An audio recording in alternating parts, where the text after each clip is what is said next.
My dear? Ah, my dear, it is a delight to see you again. Our journey across the oceans was long and arduous, even more so for every day I spent apart from you. How have you been? I see. I'm glad to hear you are well. I have seen the wheat fields on my way over. They've been well tended to in my absence. I'm impressed. Let it be known, you're not just a pretty face, but also the most valiant worker in all of Scandinavia.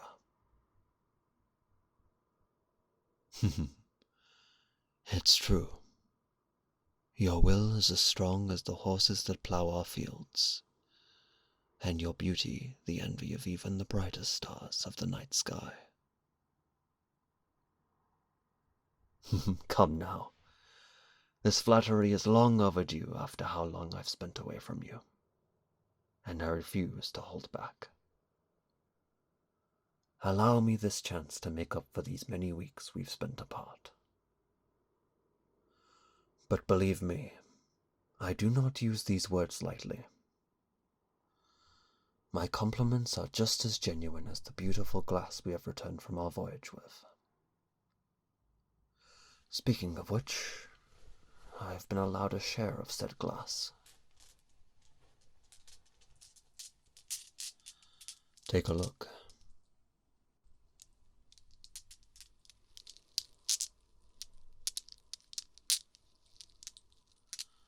I've brought them in pristine condition,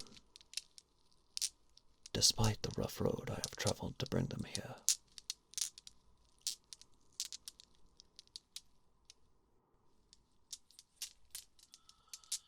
See how clear they are? Their colors are vibrant, and they catch the sunlight incredibly well. They'll be sure to enhance your already radiant beauty.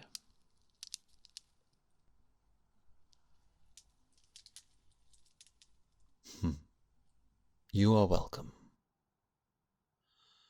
Even out on foreign seas, my mind will often turn to you and how I can make you happy. How was the journey? Well, the seas were quite rough, but in their calmer moments, the surface shined with an awe-inspiring glow. One could mistake those waves for the gates to Asgard for their divine appearance. It is strange. One would not think seas so far from our own would be so different.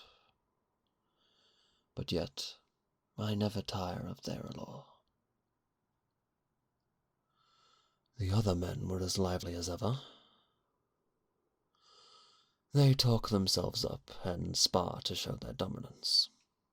But when push comes to shove, we know we can rely on each other out on the seas and on the battlefield. Beyond their interpersonal banter, their words would often turn to the admiration of the womenfolk where we conduct our trading and occasional pillaging. They talk of such superficial things. Their hair, their eyes, their figures. But I steer clear of such discussions. For I know none in all the world can match your beauty, of both your body and your soul. It is not even a contest. So I avoid mentioning you in their debates, lest I invite them to try and take my place by your side. Of course, even if they were to try and do so, I would surely see them off without much effort. I would make them froze at my feet for daring to take what is rightfully mine.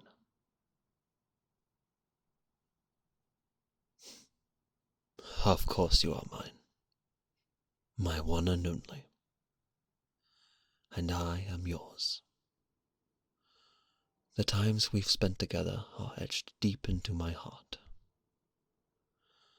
From the ages spent preparing the farm together, to the many excellent meals you have prepared for us, every moment has been precious to me. I would never let anyone make a mockery of those memories by trying to claim you for themselves. Remember, I will always fight to keep you safe from such jealous men. Allow those beads to be a testament to that. Ah. The beads were spoils from an enemy encampment. The fools thought they could track us without our notice. So, we waited for the cover of night, then brought the fight straight to them. Half of them perished, while the others retreated with their lives. Their plight is understandable. They fought well to protect their homeland and their loved ones. I know that feeling all too well. Still, our wills were greater on that day, and thus they were sent back to whence they came. Such is the way of our world. You must fight to protect that which you hold dear, or die trying. Of course, the other men see slightly differently. They too fight for their beliefs, but to a rather reckless extent. They are all too eager to be welcomed by the great Lord Odin, and fight and make merry for all eternity in the halls of Valhalla. On the one hand, it is a great reassurance that we may have some comfort after a hard-fought battle, some respite after all our struggles on the fields of war. But I am in no rush to sacrifice myself. I value the life I have here, and wish to continue on for as long as I am able. Oh, do not mistake me. I do not fear death. My warrior spirit would never allow me to. I would gladly lay down my life to protect what is important. My comrades, my home, and especially you.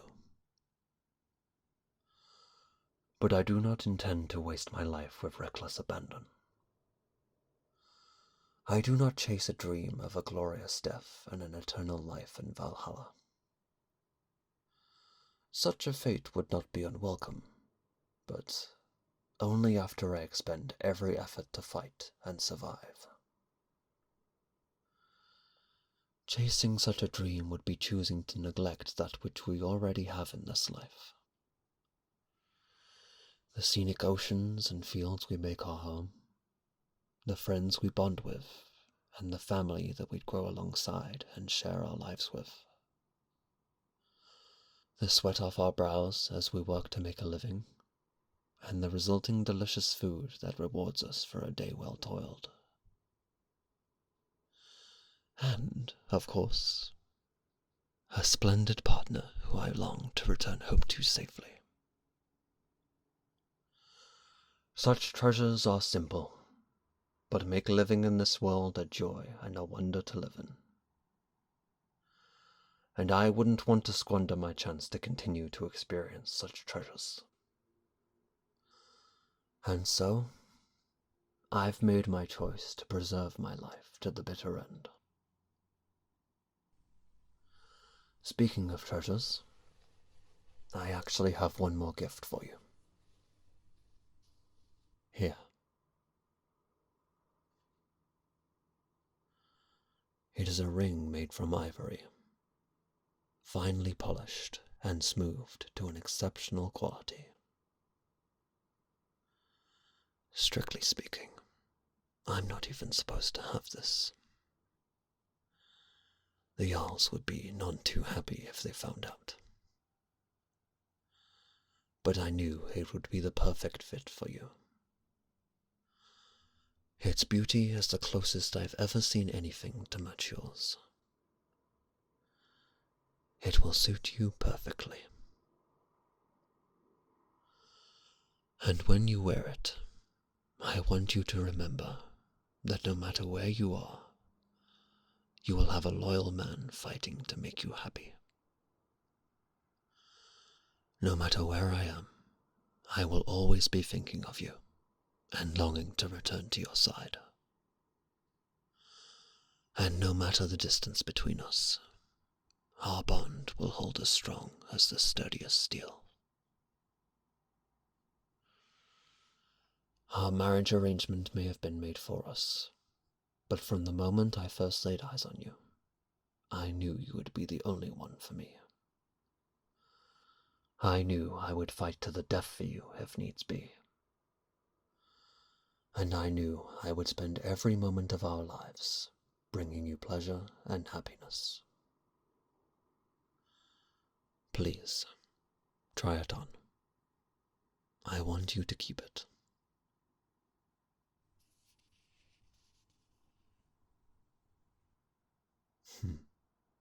As I thought.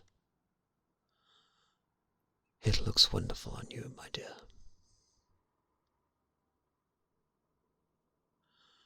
Yes, I mean everything I have said. My words are as genuine as the ring clasped firmly around your finger. As firmly as I would embrace you and wrap you up in my affection. Do they please you?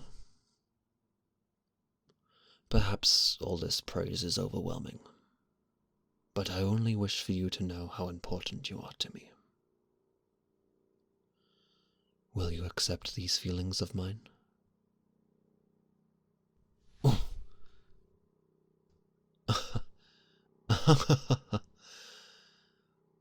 Well, I meant it as a figure of speech, but this is not unwelcome.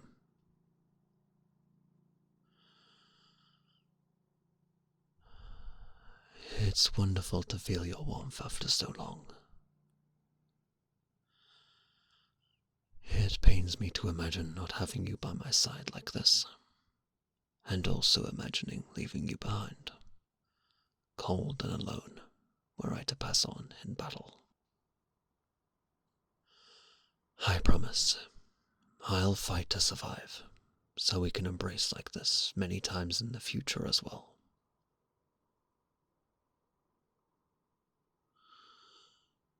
Right. I could do with a good rest after my long journey. I've brought my share of bream from the fishing hole. Pairing that with the potatoes from the fields, we're sure to have a fine meal together. Would you care to do the honors of cooking it, my dear?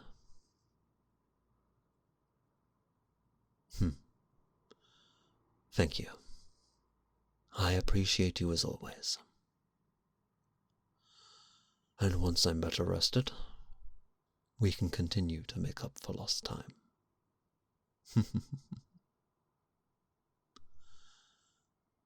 I love you, my dear. That will never change until the day I die. Which won't be any time soon, if I have anything to say about it.